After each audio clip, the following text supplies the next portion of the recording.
যেই টপিকটা নিয়ে আজকে আমরা কথা শুনবো ইনশাআল্লাহ বিইذনিল্লাহ সেটা হচ্ছে কোরআনের সাথে আমাদের প্রিয় নবীজির সম্পর্ক কেমন ছিল?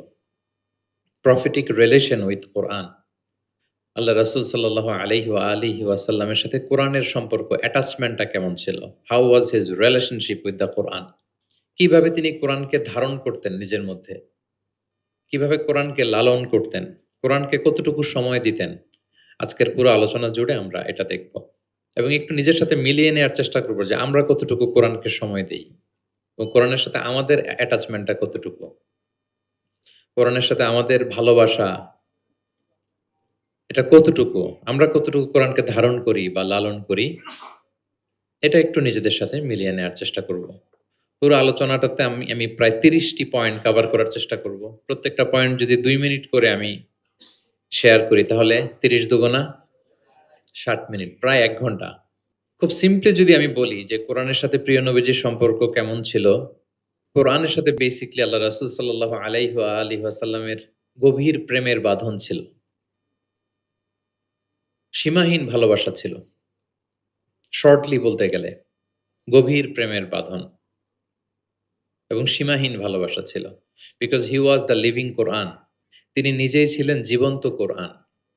আম্মা জান আয়েশা রাদিয়াল্লাহু তাআলা আনহাকে যখন জিজ্ঞেস করা হতো আল্লাহ রাসূল সাল্লাল্লাহু আলাইহি ওয়াসাল্লাম ইন্তেকালের পরে তাবিঈরা যখন জিজ্ঞেস করতেন যে কাইফা কানা খুলুকু রাসূলিল্লাহ, আম্মাজান আমাদের নবীর আচরণ কেমন ছিল?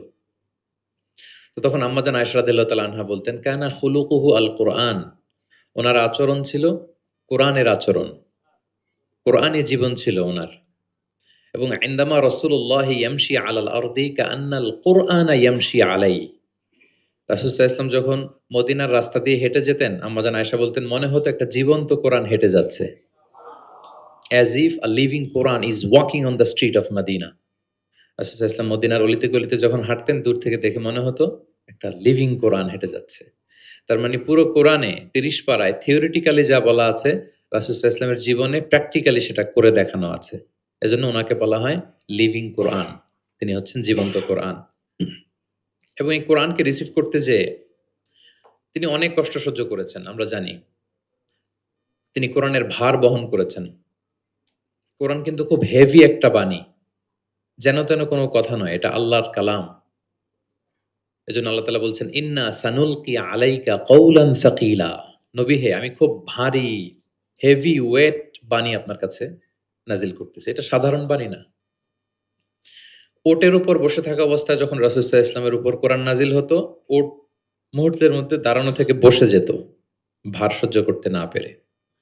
একবার যায়েদ বিন সাবিত রাদিয়াল্লাহু তাআলা আনহুর পায়ের মধ্যে মাথা রেখে রাসূল সাল্লাল্লাহু আলাইহি ওয়াসাল্লাম শুয়েছিলেন।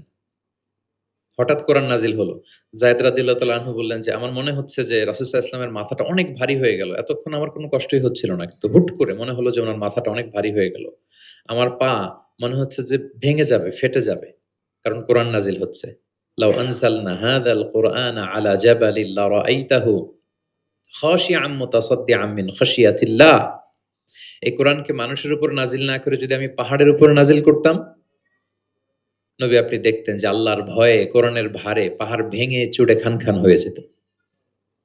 ইন্না সানুলকি আলাইকা কওলান সাকিলা। এটা খুব ভারী একটা বাণী। এই ভার তিনি সহ্য করেছেন। এবং কোরআন নানাভাবে আসতো। মাঝে, মাঝে মিসলা সলসালাতিল জারাস, লাইক আ রিংগিং বেল। খ্রিস্টানদের চার্চে গেলে যেমনি দেখবেন ঢাং, ঢাং করে ঘন্টা বাজায়, বিকট আওয়াজ হয়। মাঝে, মাঝে এরকম বিকট আওয়াজে কোরআন আসতো। এভাবে কোরআন রিসিভ করতে রাসূল সাল্লাল্লাহু আলাইহি ওয়াসাল্লামের কষ্ট হয়ে যেত।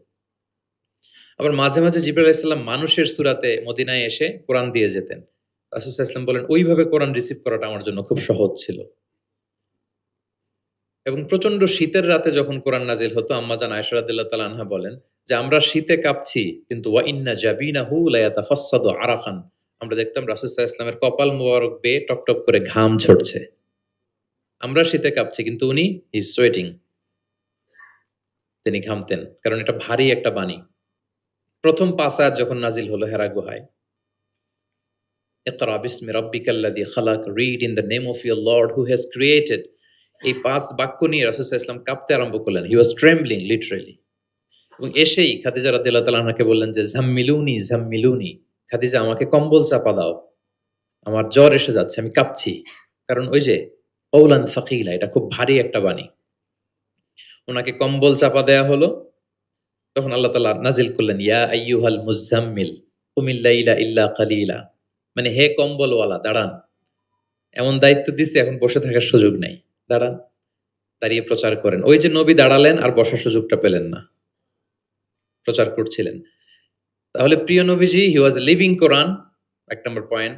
২ নম্বর হচ্ছে কোরআনের ভার বহন করতে ওনার জীবনে অনেক স্যাক্রিফাইস করতে হয়েছে, কষ্ট করতে হয়েছে। এমনকি কোরআনের কোনো আয়াত যেন তিনি ভুলে না যান, জিবরিল আলাইহিস সালাম বলার সাথে, সাথে পড়তে আরম্ভ করতেন। সাথে, সাথে জিহ্বা ঠোঁট নাড়াতেন, পড়তেন যাতে ভুলে না যান। তো আল্লাহ তাআলা বললেন যে, নবী এতে আপনার কষ্ট হয়ে যাচ্ছে। আপনি কোরআনকে তড়িঘড়ি করে আয়ত্ত করবার জন্য আপনার জিহ্বাকে এত আন্দোলিত করবেন না। লা তুহাররিক বিহি লিসানাকা লিতা'জালা বিহি। ইন্না আলাইনা জামাআহু ওয়া কুরআনা। আমি এটা আপনার হৃদয়ে দিয়ে দিব, মুখস্থ করায় দিব। ফাইদা ক্বারানাহু ফাত্তাবি' কুরআনা। জিবরিল যখন পড়বে শুধু শুনবেন খেয়াল করে। আমি শিখাই দেব আপনাকে। সুম্মা ইন্না আলাইনা বায়ানা। এরপর এটার ব্যাখ্যা, বিশ্লেষণ সব আমি শিখিয়ে দেব। তো জিবরাইল আলাইহিস সালাম আসার সাথে, সাথে রাসূল সাল্লাল্লাহু আলাইহি ওয়াসাল্লাম উদগ্রীব হয়ে যেতেন। সাথে, সাথে পড়তে আরম্ভ করতেন। মানে উনি যে একটু দিবে ওই সুযোগটাও দিতেন না। মানে তাড়াতাড়ি পড়তেন, আরো পড়তেন দ্রুত। তো আল্লাহ তাআলা বলেন যে, নবী হে আপনি অস্থির হবেন না, উদগ্রীব হবেন না। বরং আমি আপনাকে শিখায় দিব। সানুকরিউকা ফালা তানসা। আমি আপনাকে শিখায় দেব, আপনি আর ভুলবেন না। এরপর থেকে রাসূল সাল্লাল্লাহু আলাইহি ওয়াসাল্লাম আর পেরেশান হতেন না। শুধু খেয়াল করে শুনতেন। আর জিবরাইল আলাইহিস সালাম চলে যাওয়ার সাথে, সাথে আল্লাহ তাআলা অটোমেটিক্যালি মুখস্থ করায় দিতেন রাসূল সাল্লাল্লাহু আলাইহি ওয়াসাল্লামকে। এখন প্রিয় নবীজি কিভাবে তেলাওয়াত করতেন আমরা শুনি। আমরা তো রমাদানে তেলাওয়াত করতেছি আলহামদুলিল্লাহ। আচ্ছা, আল্লাহ রাসূল সাল্লাল্লাহু আলাইহি ওয়া আলিহি ওয়াসাল্লাম তারতিলের সাথে তেলাওয়াত করতেন।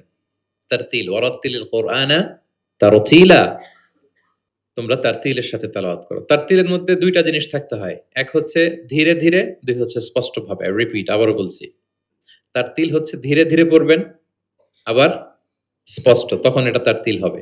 আমাদের বাংলাদেশে আলহামদুলিল্লাহ ১ দশক ধরে আমি বলে এসেছি যে তারাবির সালাতে খুব ধীরে পড়তে হবে কোরআনের হক আদায় করে তারতিলের সাথে।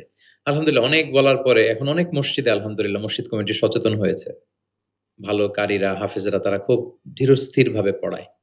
তারপরেও গ্রাম বাংলায় বা অনেক এলাকার মসজিদে এখনো এমনভাবে কোরআন তেলাওয়াত করা হয় দ্রুত খতম দেওয়ার জন্য। এটা কোরআনের সাথে এক প্রকার বেয়াদবি হয়ে যায়। ইভেন মালয়েশিয়াতে অথবা ইন্দোনেশিয়াতে কোনো এক জায়গায় আমি একটা ভিডিও দেখলাম যে এমনভাবে রুকুর উপরে সেজদা, আল্লাহু আকবার, সামি আল্লাহ, মানে 30 সেকেন্ডসে ২ রাকাত শেষ। আল্লাহ রাসূল সাল্লাল্লাহু আলাইহি ওয়াসাল্লাম ২ রাকাত পড়তে তাহাজ্জুদের নামাজে কত সময় নিতেন আমরা একটু দেখব। এইভাবে কিন্তু কোরআন তেলাওয়াত করতে নিষেধ করা হয়েছে। বরং আল্লাহ বলেছেন, ওয়ারাত্তিলিল কুরআনা তারতিলা। কোরআনটা তারতিলের সাথে তোমরা তেলাওয়াত করবে। আল্লাহ রাসূল সাল্লাল্লাহু আলাইহি ওয়াসাল্লাম এভাবেই পড়তেন। ধীরে, ধীরে, স্পষ্টভাবে। ইয়ামুদ্দু বিহা সাওতাহু মাদ্দান, টেনে, টেনে পড়তেন। আলহামদুলিল্লাহি রাব্বিল আলামিন। এই দেখেন টেনে পড়লাম। আর রহমানির রহিম, মালিকি ইয়াউমিদ্দিন। টানতেছি না? ইয়ামুদ্দু বিহা সাওতাহু মাদ্দান, টেনে, টেনে পড়তেন। ইউকাত্তিউ কিরাআতাহু আয়াতান আয়াতান, প্রত্যেক আয়াত শেষে থামতেন, পজ দিতেন। This is called tartil. ওয়ারাত্তিলিল কুরআনা তারতিলা। আনাস রাদিয়াল্লাহু তাআলা আনহু বলতেন, রুব্বা কারিন লিল কুরআন ওয়াল কুরআনু ইয়ালআনুহু। কোরআনের অনেক তেলাওয়াতকারী আছে, তেলাওয়াতে সওয়াবের বিপরীতে লানত পায়। কোরআন পড়লে তো সওয়াব হওয়ার কথা, কিন্তু কোরআন তাকে কি করে? লানত করে। একটু মিলায় নেন নিজের সাথে যে আমাদের তেলাওয়াতটা কেমন। আচ্ছা, তাহলে রাসূল সাল্লাল্লাহু আলাইহি ওয়াসাল্লাম তারতিলের সাথে তেলাওয়াত করতেন। পাশাপাশি তিনি খুব সুমধুর কণ্ঠে তেলাওয়াত করতেন। এবং তিনি আদেশ করতেন, যায়্যিনুল কুরআনা বিআসওয়াতিকুম। তোমরা তোমাদের গলায় যে আল্লাহ তাআলা সুর দিয়েছেন, ওই সুর দিয়ে কোরআন তেলাওয়াত করো। যার যতটুকু সুর আছে, সবার হয়তো অত সুরেলা হবে না, যতটুকু, প্রত্যেকের একটা সুর আছে না নাই বলেন?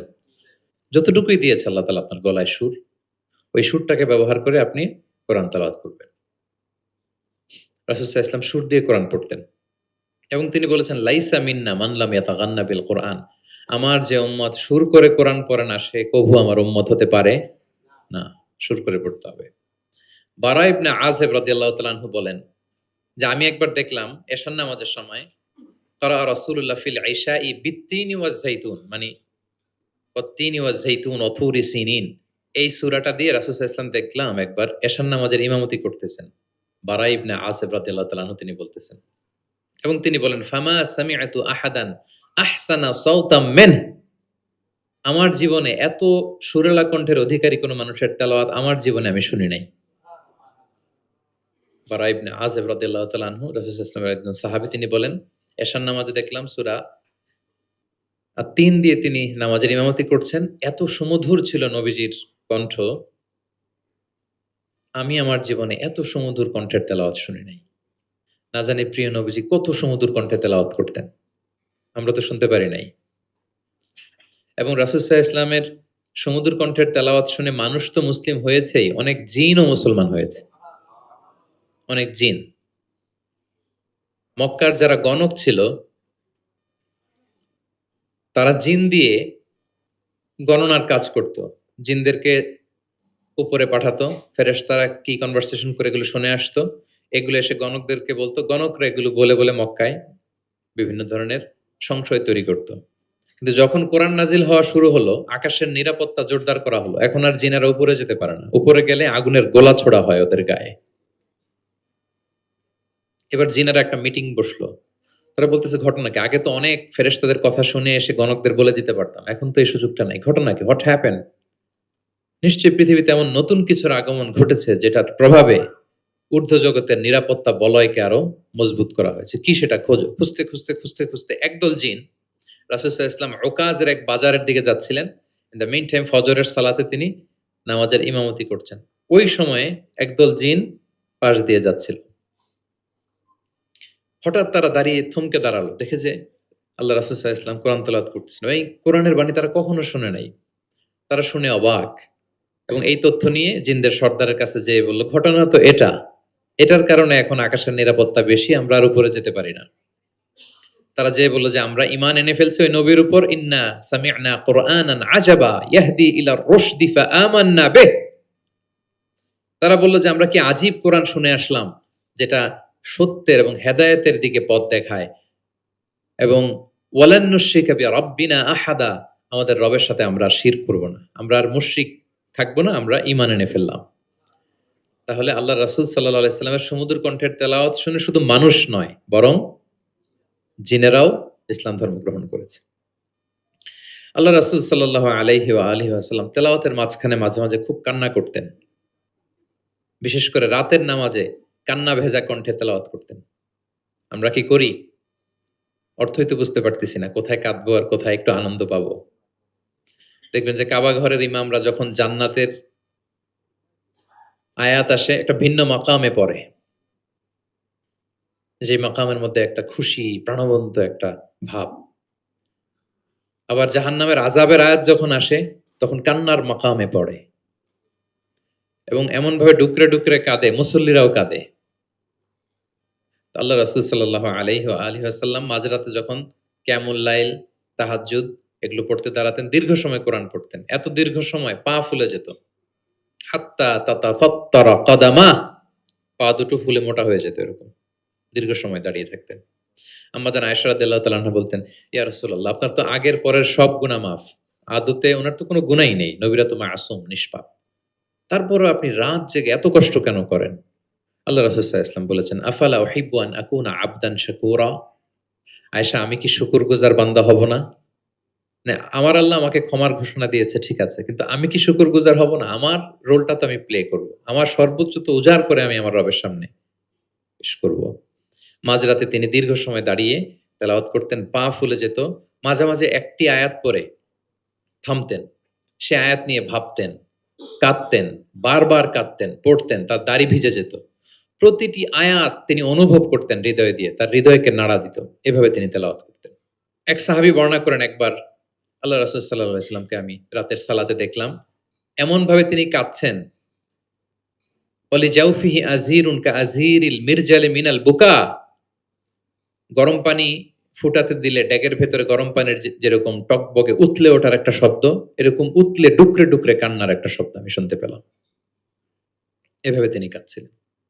যেদিন বদরের যুদ্ধ, তার আগের রাতে আলী রাদিয়াল্লাহু তাআলা আনহু বলেন, সেনাবাহিনীর ছাউনির মধ্যে সব সাহাবারা, ৩১৩ জন সাহাবা সবাই রাতে ঘুমাচ্ছে, একটু এনার্জি নেয়ার জন্য। সকালেই যুদ্ধ শুরু হবে। কিন্তু আমি দেখলাম সবাইকে ঘুম পাড়িয়ে আল্লাহ রাসূল সাল্লাল্লাহু আলাইহি ওয়াসাল্লাম নামাজে দাঁড়িয়ে কাঁদছেন। সব সাহাবারা ঘুমিয়ে আছে, কিন্তু আমি খেয়াল করে দেখি যে রাসূল সাল্লাল্লাহু আলাইহি ওয়াসাল্লাম ঘুমান নাই। গাছের নিচে দাঁড়িয়ে তিনি সারা রাত ব্যাপী কান্না করছেন আর তেলাওয়াত করছেন। এভাবে তিনি কোরআনকে ফিল করতেন। আম্মা জান আয়েশা বলেন, রাতে এত কাঁদতেন মাঝে, মাঝে তেলাওয়াত করতে, করতে হাত্তা বাল্লা হাজারাহ, জামা ভিজে যেত। হাত্তা বাল্লা লিহিয়াতাহ, দাড়ি ভিজে যেত। হাত্তা বাল্লাল আরদা, যেখানে সেজদা দিতেন জমিন ভিজিয়ে দিতেন কাঁদতে, কাঁদতে। এবং রাতের সালাতে দীর্ঘ তেলাওয়াত করতেন। কিন্তু জামাতের নামাজ আবার অপেক্ষাকৃত সংক্ষিপ্ত করতেন। এটা সুন্নাহ। কারণ জামাতের নামাজ তো আর আমি একা পড়ছি না। আমার পেছনে অসুস্থ, বয়স্ক, সিনিয়র সিটিজেন, মুসাফির, ট্রাভেলার অনেকে থাকতে পারে। জামাতের সুযোগ পেলে আপনি শর্টকাট করবেন। মিনিমাম স্ট্যান্ডার্ডে শেষ করে দিবেন। কিন্তু একা যখন নামাজের সুযোগ পাবেন, আপনার নফল নামাজ, আপনার কিয়ামুল লাইল, তখন কি করবেন? ফালিউ তাওবিল মা শাআ, যত লম্বা মনে চায়। আমরা ভুল করি অনেকে। একা, একা নামাজ পড়ার সময় তাড়াহুড়ো করে ফেলি। ইমামতির সুযোগ পাইছি তখন বিশাল লম্বা কেরাত। অপোজিট, মানে ভুল করে ফেলছি আমরা। এটা করব না। আমার এই ছোট্ট ভিডিওটা আমি আমার সোশ্যাল মিডিয়া হ্যান্ডেলে শেয়ার করেছিলাম। দেখলাম যে বাংলাদেশে শিক্ষিত, সচেতন লোকজন অনেক অ্যাপ্রিশিয়েট করেছে। কারণ অনেক সময় এমন হয় যে প্রচন্ড রোদ, জুমার সালাতে ৫ তলা মসজিদ ভরে, বারান্দা, রাস্তার মধ্যে। আমার অনেক সময় এমনও হয়েছে যে সফরে আমি ফ্লাইট ধরবো, রাস্তায় জুমাতে আমি অংশগ্রহণ করেছি। প্রচন্ড রৌদ্র, দাঁড়ানো যায় না। আবার ঝড়, বৃষ্টি। তো এতগুলো মানুষ যে এখানে নামাজ পড়বে, এখানে যদি আপনি লম্বা কেরাত পড়েন তাহলে তো কষ্ট হয়ে যাবে মানুষের। একবার আল্লাহ রাসূল সাল্লাল্লাহু আলাইহি ওয়া আলিহি ওয়াসাল্লাম নামাজ একটু বেশি ছোট করে ফেললেন, সংক্ষিপ্ত করে। সাহাবারা বললেন, ইয়া রাসূলাল্লাহ, এত তাড়াতাড়ি নামাজ শেষ করলেন, এত তাড়াতাড়ি তো করতে দেখি না। তখন রাসূল সাল্লাল্লাহু আলাইহি ওয়াসাল্লাম বললেন, আমি যখন নামাজে ছিলাম, উইমেন প্রেয়ার্স এরিয়া, যেটা মানে মদিনার নারীরা তো পেছনে দাঁড়াতো। তিনি বললেন, ওখান থেকে আমি একটা ছোট্ট বাচ্চার কান্নার আওয়াজ শুনতে পেলাম। আমার মনে হচ্ছিল ওই বাচ্চাটাকে সামলাতে বাচ্চাটার মায়ের বড্ড কষ্ট হয়ে যাচ্ছে। ওই মায়ের যাতে একটু কষ্ট কম হয় এজন্য নামাজটা আমি একটু শর্ট করে দিয়েছি। দেখেন, মানে অন্যের প্রতি সহানুভূতি এটা আমাদের মধ্যে নাই। যে আমার ভাইয়ের একটু সুবিধা হোক, আমার বোনদের একটু সুবিধা হোক, আমার কমিউনিটির একটু সুবিধা হোক, এইটা আমরা ফিল করি না। তিনি যখন একা সালাত পড়তেন অনেক লম্বা, কিন্তু জামাতের সালাতে তিনি সংক্ষিপ্ত সালাত আদায় করতেন। কত লম্বা? হুযাইফা ইবনুল ইয়ামান রাদিয়াল্লাহু তাআলা আনহু, নাম শুনেছেন ওনার? হুযাইফা মদিনার গোয়েন্দা বিভাগের প্রধান ছিলেন, হেড অফ ডিটেকটিভ ব্রাঞ্চ। আল্লাহ রাসূল সাল্লাল্লাহু আলাইহি ওয়াসাল্লামের গোয়েন্দা বিভাগের প্রধান। উনি এমন কিছু কথা কাউকে বলতেন না, কিন্তু শুধু হুযাইফাকে বলতেন। মদিনায় মোট কতজন মুনাফিক ছিল আল্লাহ রাসূল সাল্লাল্লাহু আলাইহি ওয়াসাল্লাম জানতেন, কাউকে বলেননি, শুধু হুযাইফাকে বলেছিলেন। এজন্য ওমরে ফারুক রাদিয়াল্লাহু তাআলা আনহু যখন খলিফা, তিনি যখন দেখতেন কেউ মারা যেত, হুট করে ইমামতি করতে যেতেন না। আগে দেখতেন যে ওই কাতারে হুযাইফা আছে কিনা। যদি দেখতেন যে হুযাইফা আছে, উনি ইমামতি করতেন। হুযাইফাকে এদিকে না দেখলে অন্য কাউকে দায়িত্ব দিয়ে দিতেন। এবং ওমরে ফারুক রাদিয়াল্লাহু তাআলা আনহু এত মুত্তাকি সাহাবী ছিলেন। একবার হুযাইফা ইবনুল ইয়ামানের কাছে যেয়ে বলে যে, হুযাইফা, আমি তো জানি না মদিনাতে কতজন মুনাফিক ছিল, এর নামগুলো তো রাসূল তোমাকে বলেছে। তুমি একটু আমাকে বলো যে আমি ওমরের নামটা আবার ওই লিস্টে আছে কিনা। আমার ভয় হয় যে আমি আবার মুনাফিকদের ভেতরে ঢুকে গেলাম কিনা। হুযাইফা ইবনুল ইয়ামান বললেন, আমিরুল মুমিনিন, আপনি কি বলেন? আল্লাহ রাসূল সাল্লাল্লাহু আলাইহি সাল্লাম তো বলেছেন যে আপনি কোন রাস্তা দিয়ে যদি হাঁটেন, শয়তান যদি ওই রাস্তা দিয়ে আসে, আপনাকে দেখলে শয়তান ওই রাস্তা রেখে দিয়ে অন্য রাস্তা দিয়ে হাঁটে। কশ্চিনকালেও মুনাফিকদের লিস্টে আপনার নাম থাকতে পারে না।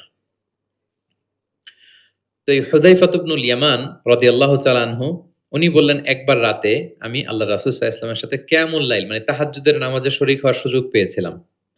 একা, একা নামাজ তিনি পড়তেছিলেন, হুযাইফা যেয়ে জয়েন করেছেন। তখন রাসূলুল্লাহ সাল্লাল্লাহু আলাইহি সাল্লাম সূরা বাকারা দিয়ে শুরু করলেন। কোন সূরা? বলেন, সবাই বলেন তো কোন সূরা? কোরআনের সবচাইতে দীর্ঘতম সূরা। আয়াত কত?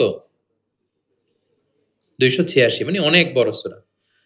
তো উনি শরীক হলেন, শরীক হওয়ার পরে আল্লাহ রাসূল সাল্লাল্লাহু আলাইহি সাল্লাম সূরা বাকারা দিয়ে শুরু করলেন। তো উনি ভাবলেন মনে হয় ১০০ আয়াত যাওয়ার পরে রাসূল সাল্লাল্লাহু আলাইহি সাল্লাম রুকুতে যাবেন। কত আয়াত যাওয়ার পরে? 100 আয়াত গেল, যায় না রুকুতে। 200 আয়াত গেল, তাও যায় না রুকুতে। 286 আয়াত শেষ, মানে সূরা বাকারাই, তাও রুকুতে যায় না।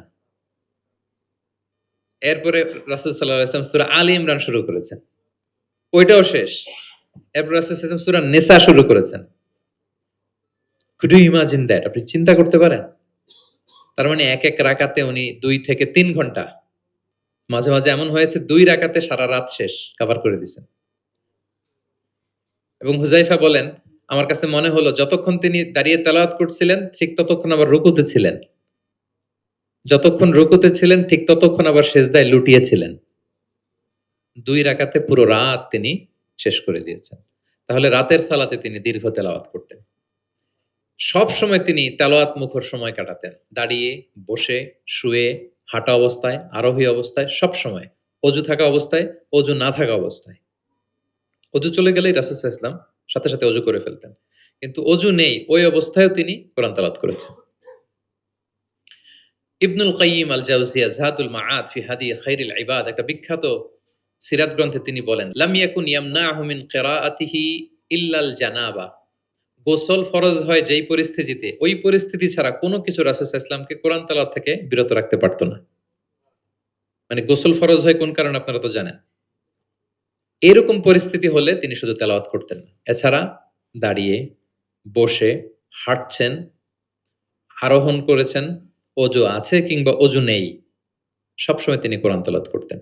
মুআবিয়া ইবনে কুররা রাদিয়াল্লাহু তাআলা আনহু বর্ণনা করেন যে আব্দুল্লাহ ইবনে মুগাফফাল তিনি বলেন, একবার আমি রাসূল সাল্লাল্লাহু আলাইহি ওয়াসাল্লামকে দেখলাম যে তিনি উটের উপর চড়ে মক্কা বিজয়ের দিন উট হাঁকাচ্ছেন, উটের উপর বসা। তখন তিনি সূরা ফাতহ তেলাওয়াত করছেন, ইন্না ফাতাহনা লাকা ফাতহাম মুবিনা লিয়াগফিরা লাকাল্লাহু মা তাকদ্দামা মিন যামবিকা ওয়া মা তাআখার।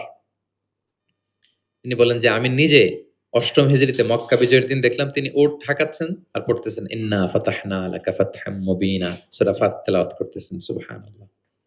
তার মানে দাঁড়িয়ে, বসে। অনেকে আমাদেরকে প্রশ্ন করে যে হুজুর শুয়ে শুয়ে কোরআন তেলাওয়াত করা যাবে? মানুষের মনে প্রশ্ন থাকে অনেক। তারপর বলে অজু ছাড়া কি কোরআন তেলাওয়াত করা যাবে মুখস্থ? অনেক প্রশ্নের সম্মুখীন হয়েছি আমি এটা। তার মানে আল্লাহ রাসূল সাল্লাল্লাহু আলাইহি ওয়াসাল্লামের জীবনী থেকে তো আপনি বুঝতে পারলেন যে কোনো কিছু আপনারা আটকাইতে পারবে কোরআন তেলাওয়াত থেকে? এক্সেপ্ট আপনার গোসল ফরজ হয়েছে, তখন পড়বেন না। তখন গোসলটা করে তারপরে পড়বেন। নিজ গৃহে তিনি তেলাওয়াত করতেন। আমরা অনেক সময় শুধু মসজিদে গেলেই কোরআনটা খুলে পড়ি, ঘরে আর পড়ি না। না, ঘরে পড়বেন। তিনি বলেছেন, লা তাজআলু বুয়ুতাকুম মাকাবিরা। তোমাদের ঘরগুলোকে কবর বানায় রেখো না। কবরের মধ্যে তো কোনো আমল হয় না। মৃত মানুষ শুয়ে থাকে, পড়ে থাকে। আমল নাই, জিকির নাই, তেলাওয়াত নাই। তো ঘরগুলোকে কবর বানিও না। ফাইন্না শাইতানা ইয়ানফিরু মিনাল বাইতিল্লাযী তুকরাউ ফীহি সূরাতুল বাকারা। যে ঘরে সূরা বাকারা তেলাওয়াত করা হয় ওই ঘর থেকে শয়তান দৌড়ে পালায়। অনেক ঘরে শয়তান ডিস্টার্ব করে, শয়তানের জিনের আসর হয়। অনেক অনেক ফ্যামিলিতে আমাদের কাছে আসে। জাদু, টোনা, বান, ব্ল্যাক ম্যাজিক, কালো জাদুর যে সমস্যা। আপনি সূরা বাকারা পড়বেন, আল্লাহ তাআলা আপনাকে প্রোটেক্টেড রাখবেন। আপনাদের পরিচিতদের মধ্যে থেকে এরকম ঘটনা শুনছেন না যে ব্ল্যাক ম্যাজিকে আক্রান্ত?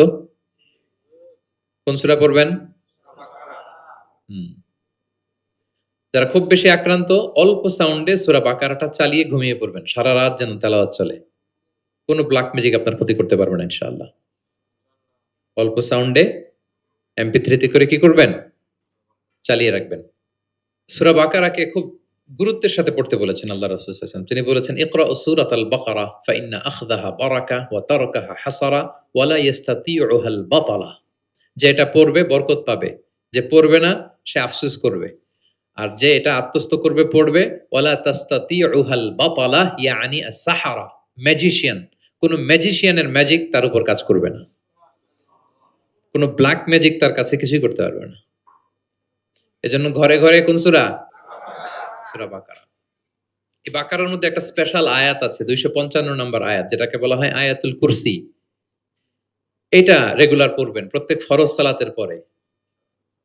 মান ক্বারা আয়াতাল কুরসি দুবরা কুল্লি সালাতিন মাকতুবাতিন লাম ইয়ামনাহু মিন দুখুলিল জান্নাতি ইল্লাল মাউত।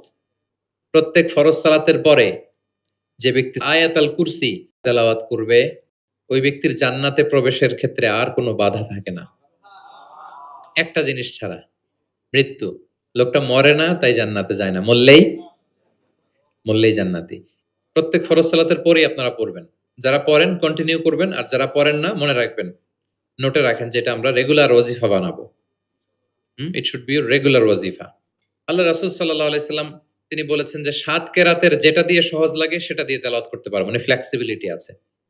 আমরা এটা একটু একাডেমিক আলোচনা হয়ে যায়, তারপরে বলে রাখি, আমরা যেই তেলাওয়াতটা করি বা কোরআন পড়ি, এটা রিওয়ায়াত হাফসান আসিমের তেলাওয়াত করি আরকি। এছাড়াও আরো অনেকগুলো ৭ টা কেরাত আছে। এগুলো যারা ইলমুল কেরাতে যারা মাহের তারা জানে। তো সেগুলো দিয়েও আপনি তেলাওয়াত করতে পারবেন, ফ্লেক্সিবিলিটি আছে। হ্যাঁ? এটার পরে আরেকটা বিখ্যাত কেরাত আছে, ওয়ারশের কেরাত, রিওয়ায়াত ওয়ারশান নাফিআ। এরকম কুম্বুলের কেরাত আছে। এরকম অনেকগুলো কেরাত আছে। এই কেরাত আপনি পড়তে পারবেন। যেমন আরো সহজ করে বলি, আমরা যেমনি পড়ি ওয়াদ-দোহা ওয়াল লাইলি ইযা সাজা। আরেকটা মুতাওয়াতির সনদের এরকম কেরাত আছে, তারা পড়ে ওয়াদ-দোহে। আমরা পড়ি কি? ওয়াদ-দোহা। ওই কেরাতে কি পড়ে? ওয়াদ-দোহে। আমরা পড়ি ওয়াল লাইলি ইযা সাজা, ওরা পড়ে ওয়াল লাইলি ইযা সাজে। আমরা পড়ি ইহদিনাস সিরাতাল মুস্তাকিম, তারা বলে ইহদিনাজ সিরাতাল মুস্তাকিম। আমরা পড়ি মালিকি ইয়াউমিদ্দিন, এরা পড়ে মালিকি ইয়াউমিদ্দিন। এরকম কিছু পার্থক্য আছে। তো ওই কেরাতগুলোও সহিহ মুতাওয়াত্তির সনদে আসছে। তো আল্লাহ রাসূল সাল্লাল্লাহু আলাইহি ওয়াসাল্লাম বলেন ৭ কেরাতের যেটা দিয়ে সহজ লাগে তোমরা পড়ো। যেমন বাংলা ভাষা একটা, এর মধ্যে আঞ্চলিকতা আছে না? নোয়াখালীর এরাও বাংলা বলে কিন্তু একটু ভিন্ন। সিলেটের ভাইরা একটু ভিন্ন। চট্টগ্রামের এরা বাংলাইতে বলে নাকি? চট্টগ্রামের লোকরা কোন ভাষায় কথা বলে? ফার্সিতে? বাংলা। কিন্তু আপনি হয়তো বুঝবেন না। এমন এমন শব্দ আপনি বুঝবেন না। কিন্তু তারা প্রত্যেকেই বাংলা বলে। তো একই আরবির মধ্যেও অনেক আঞ্চলিকতা আছে। এই ৭ টা আঞ্চলিকতায় কোরআন নাজিল হয়েছে। রাসূল সাল্লাল্লাহু আলাইহি ওয়াসাল্লাম বলেন যেটা সহজ লাগে পড়ো। তো একবার হিশাম বিন হাকিম বিন হিজাম উনি একবার সূরা ফুরকান পড়তেছেন এমন একটা কেরাতে, যেই কেরাত ওমর রাদিয়াল্লাহু তাআলা আনহু শোনেন নাই। উনি তো আবার খুব রাগী ছিলেন। ইসলামের কোন রুল ভায়োলেট হইছে দেখলে তাৎক্ষণিক অ্যাকশন নিতেন, ডাইরেক্ট অ্যাকশন নিতেন। তো উনি ভাবছে যে কোরআনকে বোধহয় সে বিকৃত করে পড়ছে। এই কেরাতটা ওনার আবার জানা ছিল না। উনি ধরে চাদর ধরে টেনে হিচড়ে রাসূল সাল্লাল্লাহু আলাইহি ওয়াসাল্লামের কাছে নিয়ে আসছে। বলছে, ইয়া রাসূলুল্লাহ দেখেন কিভাবে কোরআনকে বিকৃত করে। তো আল্লাহ রাসূল সাল্লাল্লাহু আলাইহি ওয়াসাল্লাম বললেন, ওমর শান্ত হও, আগে তাকে ছাড়ো। ওমর রাদিয়াল্লাহু তাআলা ছাড়লেন। রাসূল সাল্লাল্লাহু আলাইহি ওয়াসাল্লাম বললেন, আরসিলহু ইকরা। এই ওমর রাখো, ছাড়ো। আচ্ছা পড়ো, কিভাবে পড়ছো? তো হিশাম বিন হাকিম বিন হিজাম তেলাওয়াত করে শোনালেন সূরা ফুরকান। রাসূল সাল্লাল্লাহু আলাইহি ওয়াসাল্লাম বললেন, হাকাযা উনসিলাত, কোরআন তো এভাবেও নাজিল হয়েছে। আচ্ছা ওমর তুমি কিভাবে জানো? ওমর রাদিয়াল্লাহু তাআলা আনহু বললেন, ইয়া রাসূল আপনি তো আমাদেরকে এইভাবে শিখিয়েছেন। তখন রাসূল সাল্লাল্লাহু আলাইহি ওয়াসাল্লাম বললেন, ওয়া হাকাযা উনসিলাত, এভাবেও নাজিল হয়েছে। উনজিলাল কুরআনু আলা সাবআতি আহরুফ, আরবি ভাষা ৭ টা ডায়ালেক্টে, 7 ডায়ালেক্টে কোরআন নাজিল হয়েছে। ফাকরাউ মা তায়াসসারা মিন, যেটা দিয়ে সহজ লাগে। ওয়া দোহা পড়লেও হবে, দোহে পড়লেও হবে। হ্যাঁ, সবটাই পড়তে পারবেন। দোহাও হবে, দোহেও হবে। আল্লাহ রাসূল সাল্লাল্লাহু আলাইহি ওয়াসাল্লাম অন্যকে কোরআন তেলাওয়াত শোনাতেন। উবাই ইবনে কাব রাদিয়াল্লাহু তাআলা আনহুকে বললেন, ইন্নাল্লাহা আমারানি আন আকরা আলাইকাল কুরআন। হে উবাই, আল্লাহ তাআলা আমাকে আদেশ করেছেন আমি নবী যেন তোমার কাছে কোরআন শোনাই। উবাই ইবনে কাব বললেন, আল্লাহু সাম্মানি, নবীজি আপনি বলেন কি? আল্লাহ আমার নাম ধরে বলছে? মানে খুশিতে বাকবাকুম, আনন্দে আত্মহারা, শিহরিত। ইয়া রাসূলুল্লাহ আমি উবাইয়ের নামটা ধরে আল্লাহ বলছেন? আল্লাহ রাসূল সাল্লাল্লাহু আলাইহি ওয়াসাল্লাম বললেন, নাম, তোমার নাম ধরে বলেছেন। আল্লাহ তাআলা আমাকে বলেছেন আমি যেন সূরা বাইয়িনা, লাম ইয়াকুনিল লাযিনা কাফারু, এই সূরাটা যেন আমি তোমার সামনে শোনাই। ফাযারাফাত আইনাহু, তিনি কাঁদতে আরম্ভ করলেন শুনে। কারণ উনার নাম ধরে যদি আল্লাহ তাআলা বলেন, এটা উনার জন্য কত বড় প্রেস্টিজিয়াস এবং সৌভাগ্যের একটা ব্যাপার। তাহলে অন্যকে কোরআন শোনাতেন। আচ্ছা, আবার আল্লাহ রাসূল সাল্লাল্লাহু আলাইহি ওয়াসাল্লাম মাঝে, মাঝে অন্যদের থেকে শুনতেন। অন্যের কণ্ঠে কোরআন শোনারও একটা আনন্দ আছে। কি বলেন? ইবনে মাসউদ রাদিয়াল্লাহু তাআলা আনহুকে একবার বললেন, ইকরা। ইবনে মাসউদ, ইবনে মাসউদ একটু কোরআন তেলাওয়াত করো তো। তো তিনি বললেন, আকরা ওয়া আলাইকা ওয়া আলাইকা উনজিল। হে নবী আপনার সামনে দাঁড়িয়ে আমি এত বড় স্পর্ধা আমি তেলাওয়াত করব? আপনার উপর আকাশ থেকে কোরআন নাজিল হয়। আল্লাহ রাসূল সাল্লাল্লাহু আলাইহি ওয়াসাল্লাম বললেন, ইন্নী উহিব্বু আন আসমাআহু মিন গায়রি, আমি তোমাদেরকে শোনাতে যেমনি পছন্দ করি তোমাদের থেকে শুনতেও পছন্দ করি। তিনি সূরা নিসা তেলাওয়াত করে শোনালেন। কেন শুনলেন? আব্দুল্লাহ ইবনে মাসউদের থেকে। কারণ আল্লাহ রাসূল সাল্লাল্লাহু আলাইহি ওয়াসাল্লাম টার্গেট করেছিলেন যে আব্দুল্লাহ ইবনে মাসউদ এই উম্মার কোরআনের টিচার হবে। কি হবে? মানে যার যেদিকে মেধা আল্লাহ রাসূল সাল্লাল্লাহু আলাইহি ওয়াসাল্লাম ওই প্রতিভা ওইদিকে কাজে লাগাতেন। যার যেদিকে মেধা, এই যে বললাম হুযাইফা ইবনুল ইয়ামান গোয়েন্দা বিভাগের প্রধান কেন জানেন? তার এই দিকে আগ্রহ বেশি। মুআদ ইবনে জাবাল উনি মদিনা রাষ্ট্রের সিনিয়র আমলা ছিলেন, প্রশাসনিক কাজ ভালো বুঝতেন। হাসান বিন সাবেত লেখালেখি জানতেন, ওনাকে জাতীয় কবি ঘোষণা দিয়েছেন যে তুমি ন্যাশনাল পয়েন্ট, যাও কবিতা লিখো। একবার মক্কা থেকে তিনি ফিরতেছেন, নামাজ হবে, এক সাহাবী আজান দিচ্ছেন, তো কিছু মুশরিক ছেলে এখনো মুসলিম হয় নাই, ওরা আজানকে ব্যঙ্গ করতেছে। মুখ ভেঙানো বোঝেন না, মানে যেটা বলে ওইটাই ব্যঙ্গ করে করে বলতেছে। তো দেখেন রাসূল সাল্লাল্লাহু আলাইহি ওয়াসাল্লাম রেগে যাওয়ার কথা ছিল না, আজান দিচ্ছে আমার সাহাবী আর মুশরিক ছেলেগুলো তাকে ব্যঙ্গ করতেছে। উনি রেগে না যেয়ে দেখলেন যে মুশরিক ছেলেগুলোর মধ্যে একটা ছেলের কণ্ঠ তো খুব চমৎকার, ওকে ডাকলেন। ডেকে ওর মাথার চুলের ঝুঁটি বেঁধে ধরলেন, বললেন এই একটু আগে কি বলতেছিলে জোরে বলতো, মানে আরো জোরে বলো। এবার সে বলতে আরম্ভ করতেছে, কিন্তু আশহাদু আন্না মুহাম্মাদুর রাসূলুল্লাহ এটা আর বলে না, এটা বললে তো শাহাদাত দেয়া মুসলিম হয়ে যায়। রাসূল সাল্লাল্লাহু আলাইহি ওয়াসাল্লাম ধমক দিয়ে বললেন এই বলো, এটাও বলো। তখন সে এটাও বলছে, মাথার চুলের ঝুঁটি ধরে বলছে। বলার পরে রাসূল সাল্লাল্লাহু আলাইহি ওয়াসাল্লাম তার জন্য দোয়া করলেন, ওই দোয়ার বরকতে সে কালিমা পড়ে মুসলমান হয়ে গেল। এবার আল্লাহ রাসূল সাল্লাল্লাহু আলাইহি ওয়াসাল্লাম বললেন, তোমার কণ্ঠ যেহেতু সুন্দর, তোমাকে আমি মক্কার মসজিদের মুয়াজ্জিন বানায় দিলাম, তুমি যেয়ে আজান দিবা। দেখেন কেমন একটা ঘটনাকে কিভাবে টুইস্ট করে অন্যদিকে নিয়ে গেলেন। রেগে যাওয়ার কথা ছিল, কিন্তু দেখলেন যে প্রতিভা আছে তো এর মধ্যে, এত উঁচু গলা, একে মুয়াজ্জিন বানানো যায়। তিনি হয়ে গেলেন বাইতুল্লাহর মুয়াজ্জিন। এবং ওই যে মুশরিক থাকা অবস্থায় ওনার মাথার চুলের ঝুঁটি ধরে রাসূল সাল্লাল্লাহু আলাইহি ওয়াসাল্লাম বলছেন, এই আজান দাও। ওই যে রাসূল সাল্লাল্লাহু আলাইহি ওয়াসাল্লামের বরকতের হাত মাথার চুলে লেগেছিল, উনি মৃত্যুর আগ পর্যন্ত ওই চুলগুলো আর কাটেন নাই কোনোদিন। উনি এদিকে চুল কাটতেন, এদিকে কাটতেন, এদিকে কাটতেন, সামনের চুল কাটতেন না। যখন জিজ্ঞেস করা হতো আপনি এরকম হেয়ার কাট কেন আপনার, বলতেছে আমি মুশরিক অবস্থায় আমার প্রিয় নবীজি আমার মাথার চুলের ঝুঁটি ধরে আমাকে আজানের তালিম দিয়েছিলেন। ওনার বরকতময় হাতের ছোঁয়া আমার এই চুলে লেগেছে, আমি চাই এই চুলগুলো সাথে নিয়ে আমি কবরে যাব।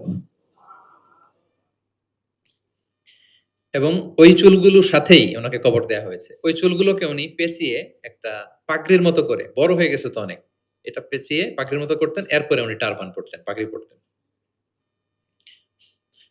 তাহলে প্রিয় ভাইয়েরা, আব্দুল্লাহ ইবনে মাসউদ রাদিয়াল্লাহু তাআলা আনহুকে রাসূল সাল্লাল্লাহু আলাইহি ওয়াসাল্লাম টার্গেট করেছিলেন যে উনি এই উম্মতের কোরআনের টিচার হবে। কি হবে? এজন্য বললেন পড়ো তো ইবনে মাসউদ, তিনি পড়ে শোনালেন। এবং তিনি বলেছেন মান আহাব্বা আইয়াকরা আল কোরআনা গাদ্দান কামা উনজিল ফালইয়াকরাহু আলা কিরাআতি ইবনে উম্মি আবদ। জিবরিল যেভাবে কোরআন নাজিল করেছে হুবহু এইভাবে কোরআন যে শিখতে চায় সেজন্য ইবনে মাসউদের কাছে কোরআন শেখে। সাহাবারা ইবনে মাসউদ রাদিয়াল্লাহু তাআলা আনহুর কাছে এভাবে কোরআন শিখতেন। তাহলে দেখেন কোরআন অন্যকে শোনাতেন, অন্যদের থেকে শুনতেন, এবং কোরআন যারা শিখে এবং শেখায় তাদেরকে তিনি শ্রেষ্ঠ বলে ঘোষণা দিয়েছেন। খায়রুকুম মান তাআল্লামাল কোরআন ওয়া আল্লামাহ, যে কোরআন শেখে এবং শেখায় সে তোমাদের মাঝে শ্রেষ্ঠ। আপনি যদি শিখেন, লজ্জার কিছু নাই যে বয়স আমার 40 হয়ে গেছে, 50 হয়ে গেছে, আমি তো পারি না। না, এটা আপনার জন্য সৌভাগ্যের। It's a blessing, you are lucky, it's an honour. আল্লাহ যে সুযোগ দিয়েছেন আপনি শিখবেন, কোরআন শোনাবেন আপনি। যদি শোনান আপনি শ্রেষ্ঠ, যিনি আপনাকে শোনায় সেও শ্রেষ্ঠ। মানে এমন এক মেকানিজম, কোরআন শিখলেও সে শ্রেষ্ঠ, আবার যে শেখায় সেও শ্রেষ্ঠ। তো আমরা এই অ্যাক্টিভিটিজের সাথে যেন জড়িত থাকি। এবং কারো সুন্দর কণ্ঠ দেখলে আল্লাহ রাসূল সাল্লাল্লাহু আলাইহি ওয়াসাল্লাম প্রশংসা করতেন। আবু মুসা আল আশআরী রাদিয়াল্লাহু তাআলা আনহু একবার মসজিদে নববীতে তেলাওয়াত করতেছিলেন, আল্লাহ রাসূল সাল্লাল্লাহু আলাইহি ওয়াসাল্লাম পাশ দিয়ে যাচ্ছেন। আরেক বর্ণনা আছে ওনার ঘরে তেলাওয়াত করতেছিলেন, উনি রাতে ওনার বাসার পাশ দিয়ে যাচ্ছেন। হঠাৎ কান লাগিয়ে শুনলেন এত সুন্দর গলা, তিনি বুঝতে পারলেন এটা আমার আবু মুসা আল আশআরীর কণ্ঠ। তো সকালবেলা ফজরের পরে আবু মুসাকে ডেকে বললেন, আবু মুসা লাকাদ উতিতা মিজমারান মিন মাযহামিরি আলি দাউদ। দাউদ নবীর গলায় আল্লাহ যে সুরের ঝংকার দিয়েছেন, এই উম্মতের মধ্যে তোমার গলায় আল্লাহ সে সুরের লহরী ঢেলে দিয়েছেন। তাও মুসা বলে, ইয়া রাসূলুল্লাহ আমি তো কখনো আপনার সামনে তেলাওয়াত করিনি, আপনি কি করে বুঝলেন? তো রাসূল সাল্লাল্লাহু আলাইহি ওয়াসাল্লাম বললেন, গত রাতে তোমার ঘরের পাশ দিয়ে যাচ্ছি, তোমার তেলাওয়াত শুনে আমি থমকে দাঁড়িয়েছি, যতক্ষণ পড়েছো আমি শুনেছি। আবু মুসা আল আশআরী তো অবাক হলেন, বললেন ইয়া রাসূলুল্লাহ আপনি দাঁড়িয়ে আমার তেলাওয়াত শুনেছেন, এটা যদি জানতাম আমি যে আরো কত সুর করে পড়তাম, আমি যে আরো কত সুর দিয়ে পড়তাম, ফজর পর্যন্ত পড়তাম। দাউদ আলাইহিস সালাম নবীদের মধ্যে সবচেয়ে সুরেলা গলার নবী ছিলেন। ওনার উপরে জাবুর কিতাব নাজিল হয়েছিল। আকাবা একটা উপসাগর আছে জর্ডানে। আমি এবার জর্ডান ভিজিটে দেখে এসেছি। আকাবা উপসাগরের তীরে বসে তিনি যখন জাবুর তেলাওয়াত করতেন, আকাবা উপসাগরের মাছগুলো সব চলে আসতো তেলাওয়াত শুনতে। এত সুর ছিল ওনার গলায়। তো নবী আলাইহিস সালাম বলেন যে, "দাউদ নবীর গলায় যে সুর দিছে, আমার সাহাবীদের মধ্যে আল্লাহ তোমার গলায় সেই সুর ঢুকায় দিছে।" সুবহানাল্লাহ। তো নবী যদি প্রশংসা করে একজন সাহাবীর তেলাওয়াতের, ওনার কেমন লাগবে বলেন তো? হ্যাঁ? ভালো লাগবে। তিনি তেলাওয়াতের প্রশংসা করতেন এভাবে। তিনি রমাদানে সবচেয়ে বেশি তেলাওয়াত করতেন, যে সময়টা আমরা কাটাচ্ছি। আমরা কোন মাস কাটাচ্ছি এখন? সাইয়্যিদুশ শুহুর, ১২ মাসের মধ্যে শ্রেষ্ঠতম মাস। এই মাসে সবচেয়ে তেলাওয়াত করতেন। আম্মা জান আয়েশা রাদিয়াল্লাহু তাআলা আনহা বলেন, "লা আ'লামু রাসূলুল্লাহি সাল্লাল্লাহু আলাইহি ওয়াসাল্লামা ক্বারাআল কুরআনা কুল্লাহু ফি লাইলাতিন কাত্তু গায়রা রমাদান।" রমজান ছাড়া কোন মাসে মানে এক রাতে পুরো কোরআন পড়ে ফেলছেন এরকম আমি দেখি নাই। শুধু রমাদানেই দেখেছি এত তেলাওয়াত করতে। এবং বছরব্যাপী যা নাজিল হতো, আল্লাহ রাসূল সাল্লাল্লাহু আলাইহি সাল্লাম রমাদানে সেটা রিভাইজ করতেন। এবং রমাদানের প্রতি রাতে জিবরিল আলাইহিস সালামের সাথে রাসূল সাল্লাল্লাহু আলাইহি ওয়াসাল্লামের মিটিং হতো। প্রতি রাতে। তার মানে ৩০ দিনে কয়টা মিটিং? ৩০ টা মিটিং। কি হতো এই মিটিংয়ে? সারা বছর যা নাজিল হয়েছে, রাসূল সাল্লাল্লাহু আলাইহি ওয়াসাল্লাম জিবরিল আলাইহিস সালামকে সেটা শোনাতেন। আবার জিবরিল আলাইহিস সালাম রাসূল সাল্লাল্লাহু আলাইহি ওয়াসাল্লামকে শোনাতেন। ২ পক্ষ থেকে। আর যে বছর আল্লাহ রাসূল সাল্লাল্লাহু আলাইহি ওয়াসাল্লাম ইন্তেকাল করেছিলেন, ওই বছর পুরো কোরআনটা ২ বার জিবরিল আলাইহিস সালাম আল্লাহ রাসূল সাল্লাল্লাহু আলাইহি ওয়াসাল্লামকে শুনিয়েছেন। আবার আল্লাহ রাসূল সাল্লাল্লাহু আলাইহি ওয়াসাল্লাম ২ বার জিবরিল আলাইহিস সালামকে শুনিয়েছেন। আজকে থেকে নিয়ত করেন, আমরা শোনাবো। আপনি ভাবিকে শোনাবেন, ভাবি আপনাকে শোনাবে। আপনি আপনার মেয়েকে শোনাবেন, আপনার মেয়ে আপনাকে শোনাবে। যে সূরাটাই পারেন। ঘরটা একটা কোরআনময় ফ্যামিলি হবে আমাদের ফ্যামিলিটা। কি বলেন? এরকম বরকতময় ফ্যামিলি আমরা চাই না? এবং সাহাবাদেরকে উদ্বুদ্ধ করতেন বিভিন্ন সূরার ফজিলতের কথা বলে, বলে যে এটা এই সূরা পড়ো, এই ফজিলত। একবার উবাই ইবনে কাব রাদিয়াল্লাহু তাআলা আনহুকে বললেন, "আতুহিব্বু আন উআল্লিমাকা সূরাতান লাম ইয়ানজিল ফিত তাওরাত ওয়ালাল ইনজিল ওয়ালা জাবুর?" হে উবাই, তুমি কি চাও যে আমি তোমাকে এমন একটা সূরা শিখাবো যেটার মতো মর্যাদাপূর্ণ সূরা তাওরাতেও নাই, ইনজিলেও নাই, জাবুরেও নাই, কোথাও নাই, এত মর্যাদাপূর্ণ? তিনি বললেন, "বালা ইয়া রাসূল, অবশ্যই শিখাবেন।" তখন আল্লাহ রাসূল সাল্লাল্লাহু আলাইহি ওয়াসাল্লাম বলেন, "সেই সূরাটা তুমি নিজেই জানো। সেটা কি? সেটা হচ্ছে কাইফা তাকরাউ ফিস সালাহ, তুমি নামাজে কোন সূরা পড়ো? মানে কোন সূরা ছাড়া নামাজ হয় না বলেন তো?" সূরা ফাতিহা। আল্লাহ রাসূল সাল্লাল্লাহু আলাইহি ওয়াসাল্লাম বললেন, "এই সূরা ফাতিহা এটা যেন তেন কোন সূরা নয়। এর মতো মর্যাদাপূর্ণ সূরা তাওরাত, জাবুর, ইনজিল কোথাও আসেনি। ইন্নাহা লাহিয়া সাবউল মাসানি ওয়াল কুরআনুল আযীম।" এটা নিত্য পাঠনীয় সপ্তবাক্য। সূরা ফাতিহায় মোট কয়টা বাক্য? ৭ টা। সবাই বলেন কয়টা? এটাকে বলে সাবউল মাসানি, মানে সবসময় পড়া হয় এমন ৭ টা বাক্য। ওয়ালাকাদ আতাইনাকা সাবআম মিনাল মাসানি ওয়াল কুরআনাল আযীম। এটা সবসময় পড়তে হয়। আবু হুরায়রা রাদিয়াল্লাহু তাআলা আনহু বলেন যে আল্লাহ রাসূল সাল্লাল্লাহু আলাইহি ওয়াসাল্লাম একবার আমাদেরকে উৎসাহ দিয়ে বললেন যে একটা সূরা আছে, এই সূরার ৩০ টা আয়াত। এই সূরা যদি কেউ তেলাওয়াত করে, এই সূরা কিয়ামতের দিন এই তেলাওয়াতকারীর পক্ষে আল্লাহর কাছে সুপারিশ করবে। এমনকি তর্ক করবে যতক্ষণ না আল্লাহ তাআলা তেলাওয়াতকারীকে জান্নাতি হিসেবে ঘোষণা না দেয়। বলেন তো কোন সূরা এটা? সূরা মুলক। হ্যাঁ। অনেক মানুষ আলহামদুলিল্লাহ, শতাধিক মানুষ দেশে বিদেশে এয়ারপোর্টে আমাকে দেখা হইলেই বলে যে, "শেখ আপনার সূরা মুলকের তাফসীর শুনে আমি সূরা মুলক মুখস্থ করেছি।" আলহামদুলিল্লাহ, আমার সৌভাগ্য। অনেকে বলে যে, "সাইয়্যিদুল ইস্তিগফার আপনার আলোচনা থেকে শুনে মুখস্থ করেছি।"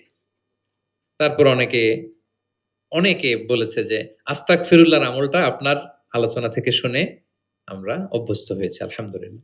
এটা অভ্যাস করবেন। সূরা মুলক তেলাওয়াত করবেন। কয় আয়াত সূরা মুলকে? ১ মাসে কয় দিন? প্রতিদিন যদি একটা আয়াত মুখস্থ করেন, ৩০ দিনে সূরা মুলক হয়ে যাবে না? কঠিন, বেশি কঠিন? করবেন। এভাবে ফজিলতের কথা বলে আল্লাহ রাসূল সাল্লাল্লাহু আলাইহি ওয়াসাল্লাম সাহাবাদেরকে উদ্বুদ্ধ করতেন। গত বছর আমার একটা বই এসেছে, আ কোরআনের উপর এক নজরে কোরআন। নাম শুনেছেন না আপনারা? সবগুলো সূরার ফজিলত আমরা ওখানে নিয়ে এসেছি। ১১৪ সূরার ফজিলতকে আপনি পাবেন। এবং পড়লে আপনার আরো বেশি মন চাইবে সূরাটার তাফসীর জানতে, অর্থ জানতে, মুখস্থ করতে। এই সূরার ফজিলত কি? সূরার মূল আলোচনা কি? এই সূরা নাজিলের প্রেক্ষাপট কি? এর মধ্যে লেসন কি? মেজর থিম কি? আমি যেভাবে তাফসীর করে আপনাদেরকে শোনাই, ওইভাবেই সহজ করে, করে প্রত্যেকটা সূরা 5 থেকে 6 পৃষ্ঠায় কভার, যত বড় সূরা হোক একেবারে সামারি নিয়ে এসেছি, যাদের সংগ্রহে আছে এই রমাদানে পড়বেন, খুব সহজ মনে হবে। যে সূরাটার অনুবাদ করতে মনে চায় আগে এক নজরে কোরআন থেকে একবার রিভাইজ দিয়ে নেবেন, অনুবাদটা সহজ মনে হবে। যে সূরাটার তাফসীর জানতে মনে চায় আগে এক নজরে কোরআন থেকে একবার পড়ে নিবেন, একেবারে ক্রিস্টাল ক্লিয়ার, সহজ হয়ে যাবে। দাজ্জালের ফিতনা থেকে বাঁচতে আল্লাহ রাসূল সাল্লাল্লাহু আলাইহি সাল্লাম সূরা কাহাফের প্রথম 10 আয়াত মুখস্থ করতে বলেছেন। আল্লাহ রাসূল সাল্লাল্লাহু আলাইহি সাল্লাম ইরশাদ করেন, মান হাফিদা 10 আয়াতিন মিন আউয়ালি সূরাতিল কাহফি উসিমা মিন ফিতনাতিদ দাজ্জাল। যে সূরা কাহাফের প্রথম 10 আয়াত মুখস্থ করবে সে দাজ্জালের ফিতনা থেকে মুক্ত থাকবে ইনশাআল্লাহ। মুখস্থ করবেন। সূরা কাহাফের প্রথম কয় আয়াত? 10 আয়াত। আল্লাহ রাসূল সাল্লাল্লাহু আলাইহি সাল্লাম কোরআনের ব্যাখ্যা করতেন, নিজেই কোরআনের ব্যাখ্যা করতেন, কারণ তার উপরই তো কোরআন নাজিল হয়েছে, তিনিই সবচেয়ে বড় মুফাসসির। আল্লাহ রাসূল সাল্লাল্লাহু আলাইহি সাল্লামের চেয়ে বেশি কোরআনের ব্যাখ্যা আর কি কেউ জানে? ব্যাখ্যা করতেন। একবার তিনি আল্লাযীনা আমানু ওয়া লাম ইয়ালবিসু ঈমানাহুম বিযুলমিন উলাইকা লাহুমুল আমনু ওয়া হুম মুহতাদুন। আর ঈমানের সাথে জুলুমকে মেশায়নি, তাদের জন্য আছে নিরাপত্তা এবং হেদায়েত। সাহাবারা অবাক হলেন যে ইয়া রাসূলুল্লাহ, আমাদের মধ্যে এরকম কে আছে যে ঈমানের সাথে জুলুম মিশায় নাই? মানে ঈমান আনার পরে কোনো পাপ করি নাই, কম বেশি পাপ তো আমাদের হয়েছে, জুলুম তো হয়েছে। তাহলে আমরা কি নিরাপত্তা হেদায়েত পাবো না? তো রাসূল সাল্লাল্লাহু আলাইহি ওয়াসাল্লাম বললেন যে এই জুলুম দ্বারা ওই জুলুম উদ্দেশ্য না। এই জুলুম দ্বারা উদ্দেশ্য হচ্ছে শিরক। এই জুলুম দ্বারা উদ্দেশ্য কি? এই যে ব্যাখ্যা করে দিচ্ছেন। সাহাবীদের ভুল ধারণা ভাঙায় দিচ্ছেন। তিনি বলতেছেন, তোমরা কি লোকমান আলাইহিস সালামের ওই নসিহত পড়ো নাই যে লা তুশরিক বিল্লাহ ইন্না শিরকা লা যুলমুন আযীম। ওনার ছেলেকে বলতেছেন যে বাবা শিরক করো না, শিরিক সবচেয়ে বড় জুলুম। শিরিক সবচেয়ে বড় কি? কারণ এই জুলুমটা মানুষ কার উপর করে? আল্লাহর উপর করে। তাহলে জুলুম মানে হচ্ছে এই আয়াতের মধ্যে শিরক। তাহলে স্বয়ং রাসূলুল্লাহ সাল্লাল্লাহু আলাইহি ওয়াসাল্লাম নিজে ব্যাখ্যা করে দিয়েছেন। সাহাবারা ওনারা ক্লিয়ার হয়ে গেলেন। কোরআনে যারা অধিক পারদর্শী তাদেরকে রাসূল সাল্লাল্লাহু আলাইহি ওয়াসাল্লাম প্রায়োরিটি দিতেন। কি দিতেন? প্রায়োরিটি। আল্লাহ রাসূল সাল্লাল্লাহু আলাইহি ওয়াসাল্লাম বলেছেন, ইয়া উম্মুল কওমা আকরাউহুম লিকিতাবিল্লাহ। একসাথে ধরেন যে অনেকে হয়েছেন, তো ইমামতি করবে কে? আমরা 5 ভাই একসাথে হইছি। নামাজের সময় হইছে। ইমামতি কে করবে? হ্যাঁ, যে কোরআন ভালো জানে। আকরাউহুম লিকিতাবিল্লাহ। আল্লাহর কিতাব যে বেশি জানে, বেশি ব্যাখ্যা জানে, বেশি মুখস্থ সে। আচ্ছা, ওয়া ইন কানাত কিরাআতুহুম সাওয়া, যদি তাদের সবার কেরাত সমান হয় তখন রাসূল সাল্লাল্লাহু আলাইহি ওয়াসাল্লাম বললেন ফাইয়া উম্মুহুম আকদামুহুম হিজরাতান। তাহলে যে আগে হিজরত করছে সে, মানে তখন আগে হিজরত, যে আগে হিজরত করেছে তাদের মর্যাদা বেশি ছিল। ফা ইন কানু ফিল হিজরাতি সাওয়া, হিজরতেও যদি সমান হয়, ধরেন যে 5 জন একসাথে হিজরত করছিল, এই 5 জন মিলে এখন নামাজ পড়বে, তো এখন কে? আল্লাহ রাসূল সাল্লাল্লাহু আলাইহি ওয়াসাল্লাম বললেন ফাইয়া উম্মুহুম আকবারুহুম সিন্নান, যার বয়স বেশি সে, যে সিনিয়র সে ইমামতি করবে। তাহলে সবচেয়ে বেশি অগ্রাধিকার কাকে দিলেন? যে কোরআন বেশি জানে। এবং তিনি দোয়া করতেন, আল্লাহ কোরআনকে আমার হৃদয়ের বসন্ত বানিয়ে দেন, আল্লাহ আমার অন্তরের জ্যোতি বানিয়ে দেন, আল্লাহ আমার কষ্ট দূরের কারণ বানিয়ে দেন। এই দোয়াটা মালয়েশিয়াতে তো কুনুতের মধ্যে সবসময় পরে দেখি আমরা, আল্লাহুম্মা জাআলিল কোরআন আল আযীমা রবিআ কুলুবিনা ওয়া নূরা সুদুরিনা ওয়া জালাআ আহজানিনা ওয়া যাহাবা হুমুমিনা ওয়া গুমুমিনা। শুনছেন না আপনারা? হ্যাঁ, রাসূল সাল্লাল্লাহু আলাইহি ওয়াসাল্লাম যেই ভাষায় বলেছেন সেটা হচ্ছে তাজআলুল কোরআন রাবিআ কলবি, আল্লাহ এই কোরআনকে আপনি আমার অন্তরের বসন্ত বানান, প্রশান্তি বানান। নূরা সদরি, আমার অন্তরের বুকের আলো বানান, হৃদয়ের আলো। আমার দুঃখের অপসারণকারী বানান, আমার দুশ্চিন্তা দূরকারী বানান। এই দোয়াটা আপনারা করবেন। আল্লাহ রাসূল সাল্লাল্লাহু আলাইহি ওয়াসাল্লাম শেষ বয়সে উনার চেহারায় কিছুটা বার্ধক্যের ছাপ চলে এসেছিল। আবু বকর রাদিয়াল্লাহু তাআলা আনহু একবার জিজ্ঞেস করছিলেন যে ইয়া রাসূলুল্লাহ কদ শিবতা, আপনার চেহারায় কেমন যেন বার্ধক্যের ছাপ চলে আসছে। আল্লাহ রাসূল সাল্লাল্লাহু আলাইহি ওয়াসাল্লামের দাড়ি এবং চুল মিলে, সব মিলে 20টার বেশি চুল পাকে নাই। এক বর্ণনায় এসেছে 17টা, আরেক বর্ণনায় 18টা। মুহাদ্দিসিন একরাম বলেছেন যে এত অল্প কিছু চুল দাড়ি পেকেছিল যে গুনা যেত। গুণে দেখা গেছে 17, 18, সবশেষে যখন বেড়েছে হয়তো 20। যেন মুহাদ্দিসিন একরাম একমত যে উনার 20টার বেশি চুল দাড়ি পাকে নাই। কোথায় বেশি পাকছে? এইদিকে, এদিকে কয়েকটা পাকছে। নিম দাড়ির এখানে কয়েকটা পাকছে, হাদিসে আছে। তা আবু বকর রাদিয়াল্লাহু তাআলা আনহু বললেন, ইয়া রাসূলুল্লাহ কদ শিবতা, আপনার চেহারায় কেমন যেন বার্ধক্যের ছাপ। তখন আল্লাহ রাসূল সাল্লাল্লাহু আলাইহি ওয়াসাল্লাম বললেন, শাইয়াবাতনি হুদ ওয়াল ওয়াকিআ ওয়াল মুরসালাত ওয়া আম্মা ইয়াতাসাআলুন ওয়া ইযা শামসু কুবিরাত। আবু বকর বলো না আর, এই 5টা সূরা আমাকে বার্ধক্যে উপনীত করে দিয়েছে। কারণ এই ৫টা সূরার ভিতরে কিয়ামতের বিভীষিকার বর্ণনা এমনভাবে আল্লাহ তুলে ধরেছেন, আল্লাহ রাসূল সাল্লাল্লাহু আলাইহি ওয়াসাল্লাম এত উদ্বিগ্ন থাকতেন উম্মতকে নিয়ে, নিজের জন্য না, আমাদের জন্য, যে হায়রে কিয়ামতের ওই বিভীষিকাময় মুহূর্তে আমার গুনাহগার উম্মতের কি হবে? ওই কঠিন পরিস্থিতিতে আমার উম্মতের কি হবে? এটা যখন ভাবতেন, এই ৫টা সূরা পড়তেন, কিয়ামতের বিভীষিকাময় এই পরিস্থিতি, দৃশ্যায়নের চিন্তা, মানসপটে কল্পনাপটে চিন্তা করতে, করতে উনার মধ্যে বার্ধক্যের ছাপ চলে আসছে। কোরআন পড়তে, পড়তে উম্মতের চিন্তায়। সব নবীকে আল্লাহ তাআলা একটা স্পেশাল দোয়া করার সুযোগ দিয়েছিলেন। আর সব নবীরা ওই দোয়া দুনিয়াতেই করেছে। একমাত্র আমাদের প্রিয় নবীজি ছাড়া। সব নবী ওই দোয়া খাটায় ফেলছে দুনিয়াতে। আল্লাহ রাসূল সাল্লাল্লাহু আলাইহি ওয়াসাল্লাম ওই দোয়া করেন নাই। তিনি বলেন, ওয়া ইন্নী আখতাবিউ দাওয়াতি শাফাআতান লি উম্মতি ইয়াউমাল কিয়ামা। আমার ওই দোয়াটা, স্পেশাল দোয়াটা, যেটা করলেই আল্লাহ কবুল করবে, ওই দোয়াটা আমি কিয়ামতের দিন আমার গুনাহগার উম্মতের জন্য রেখে দিয়েছি। আমি সেদিন আমার উম্মতের জন্য সেই দোয়াটা করব। তাহলে কিছু সূরা ওনার চেহারায় বার্ধক্যের ছাপ নিয়ে এসেছিল। কোরআন হেফজ করার পরে ভুলে যাওয়া, এটা কিন্তু ঠিক না। এজন্য আল্লাহ রাসূল সাল্লাল্লাহু আলাইহি ওয়াসাল্লাম বলেছেন, হেফজ যারা করবে তারা যেন কোরআনকে সংরক্ষণ করে, প্রিজার্ভ করে। এবং তিনি বলেছেন, তাআহাদুল কোরআন, কোরআনকে যত্ন নিও, কারণ কোরআন দামি মেহমান। দামি মেহমানকে যত্ন না নিলে থাকে না। হেফজ করছে, যত্ন নেয় নাই, পড়ে নাই, রিভাইজ দেয় না, এখন আর রিডিংও পড়তে পারে না। মুখস্থ তো দূরের কথা, দেখে দেখেও পড়তে কষ্ট। এরকম হয় অনেক হাফেজদের। এটা ঠিক না। কারণ আল কোরআন দাইফুন কারীমুন মিনাল্লাহ, কোরআন আল্লাহর পক্ষ থেকে অনেক সম্মানিত মেহমান। সম্মানিত মেহমানকে সম্মান দিতে হয়, নাইলে উনি আসে থাকে। ধরেন যে একজন এমপি আসলো আপনার বাসায়, মালয়েশিয়ার একজন মন্ত্রী, আসার পরে নাই কোনো রিসেপশন, নাই কোনো ওয়েলকামিং স্টেটমেন্ট, রিসেপশন কিছু নাই, আপনি কোনো গুরুত্বই দিচ্ছেন না, উনি এসে বসে থাকবে আপনার বাসায়? না। সম্মানিত মেহমানকে সম্মান করতে হয়। কোরআন অনেক বড় সম্মানিত এক মেহমান আল্লাহর পক্ষ থেকে। এটাকে সম্মান দিতে হবে, পড়তে হবে, রিভাইজ দিতে হবে, সময় দিতে হবে, তাহলে সে আপনার সিনায় থাকবে। তা না হলে এই কোরআনের নূর সিনাতে কখনো থাকে না। তিনি বলেছেন, তাআহাদুল কোরআন, কোরআনকে রিভাইজ করো, ফা ইন্নাহু আশাদ্দু তাফাল্লুতান মিনাল ইবলি ফি উকুলিহা। ওটের রশি ছেড়ে দিলে ওট যেমনি পালায়, কোরআন মুখস্থ করার পর রিভাইজ না দিলে কোরআনও পালাবে। আর রিভিশন দিলে এটা হৃদয়ে থাকে। এবং তিনি উৎসাহ দিয়ে বলেছেন, কোরআন এমন কিতাব, পৃথিবীর অন্য কোনো কিতাবের ক্ষেত্রে এটা বলা হয় নাই, যে কিতাবের এক অক্ষরে 10 নেকি। এক অক্ষরে কয় নেকি? পৃথিবীর আর কোনো বইয়ের ক্ষেত্রে এটা প্রযোজ্য? ইভেন হাদিস শরীফের ক্ষেত্রেও প্রযোজ্য না। হাদিসের এক অক্ষর পড়লে 10 নেকি, এটা বলে নাই আল্লাহ রাসূল সাল্লাল্লাহু আলাইহি ওয়াসাল্লাম। শুধু কোরআন, শুধু মান কারা হারফান মিন কিতাবিল, এক হরফ যদি কেউ পড়ে, ফালাহু হাসানা ওয়াল হাসানাতু বিআশরি আমসালিহা, 10 নেকি। লা আকুলু আলিফ লাম মিম হারফুন। আল্লাহ রাসূল বলেন, সূরা বাকারার শুরুতে যা আছে আলিফ লাম মিম, মনে করেন তিনটা মিললে এক অক্ষর না, বাল আলিফুন হারফুন, আলিফ একটা হরফ, লামুন হারফুন, লাম একটা হরফ, মিমুন হারফুন, মিম এক হরফ। তাহলে আলিফ লাম মিম বললে কয় সওয়াব? 30টা নেকি আল্লাহ তাআলা আমাদের আমলনামায় দিচ্ছেন। অনেকে বলে যে, হুজুর পড়তে পারি না, কষ্ট হয়, বয়স হয়ে গেছে 50, 60, এখন তো মুখ দিয়ে আসে না, বলে? অনেকে কমপ্লেইন করে না? রাসূল সাল্লাল্লাহু আলাইহি ওয়াসাল্লাম তাদেরকেও সুসংবাদ দিয়েছেন। বলেছেন, যাদের বয়স হয়ে গেছে, ওয়াল্লাযী ইয়াকরাউল কুরআন ওয়া ইয়াতাতা'তাউ ফি, পড়তে গেলে জিহ্বায় আটকায়া যায়, এটাকে আরবিতে বললে ইয়াতাতা'তাউ, মানে গিরা লেগে গেছে, জিহ্বায় আটকে যায়। তো যার আটকে যায়, কষ্ট হয়, যদি সে কোরআন পড়ে, ফালাহু আজরান, তার ডাবল সওয়াব।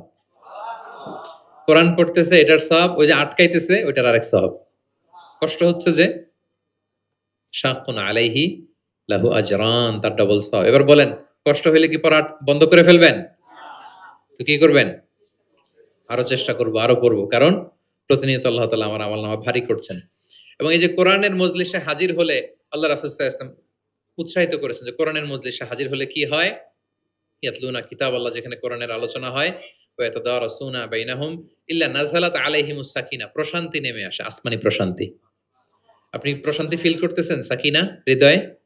এই যে আজকের এই প্রোগ্রামে আপনি যেটা ফিল করতেছেন, পৃথিবীর কোনো গেট টুগেদার, কোনো ফাংশন, কোনো প্রোগ্রামে কি এই প্রশান্তি আপনি পান? পাইলে বলেন।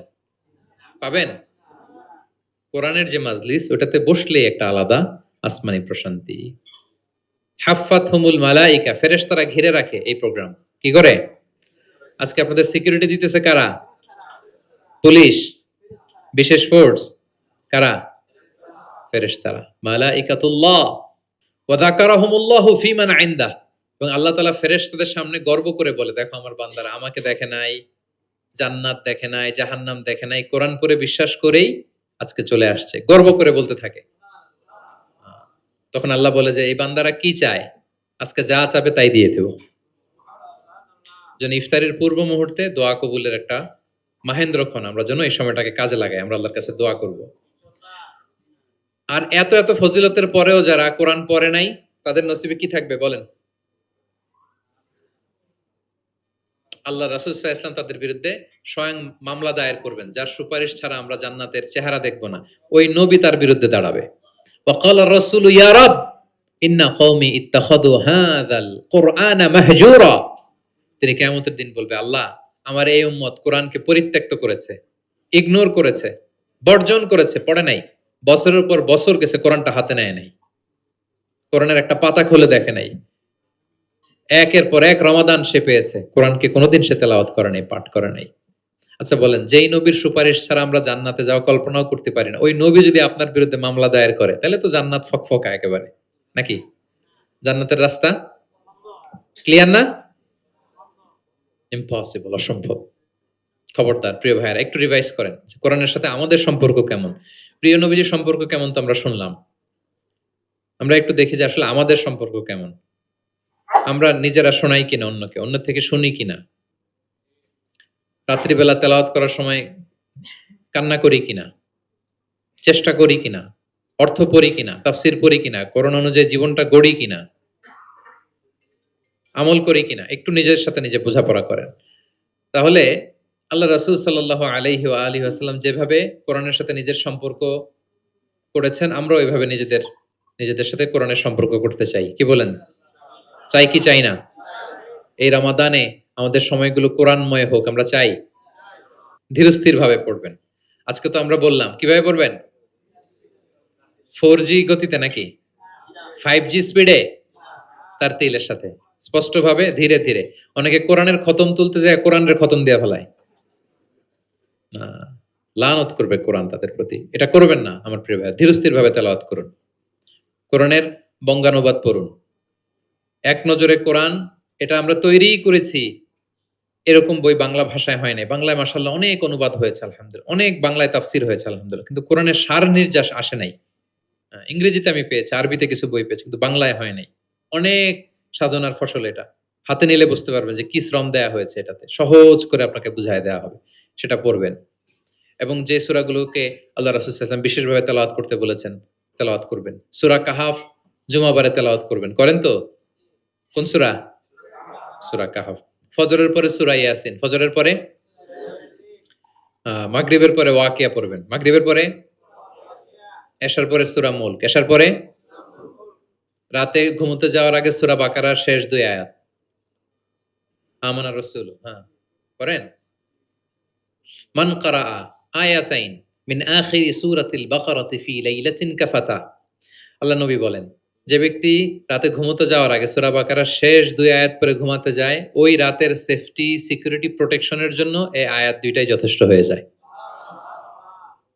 সূরা বাকারার শেষ 2 আয়াত পড়বেন। 3 কুল পড়বেন, 3 কুল। কুল আস-সালাসা, 3 কুল। কুল হুয়াল্লাহু আহাদ, কুল আউযু বিরাব্বিল ফালাক, কুল আউযু বিরাব্বিন নাস। 3 কুল পড়বেন ফজরের পরে, মাগরিবের পরে, বিছানায় ঘুমোতে যাওয়ার আগে। আল্লাহ রাসূল সাল্লাল্লাহু আলাইহি ওয়াসাল্লাম এগুলো পরে হাতে ফু দিতেন, লম্বা একটা ফু দিয়ে সারা শরীরে এরকম মেসেজ করতেন, মাস্তাতা, যতটুকু সম্ভব হয়। তাহলে এটা special protection from your Lord. শয়তানের বিপরীতে, ব্ল্যাক ম্যাজিক, জাদু টোনা বানের বিপরীতে প্রোটেকশন নিলেন কার কাছ থেকে? এই ওজিফাগুলো পালন করবেন। যদি করেন, আপনার জীবন প্রশান্তিময় হবে, আপনার জীবনের সব হতাশা দূর হবে, ডিপ্রেশন দূর হবে, আসমানি প্রশান্তি নেমে আসবে ইনশাআল্লাহ। আল্লাহ তাআলা আমাদের সবাইকে কথাগুলো বোঝার ও আমল করার তৌফিক দান করুন।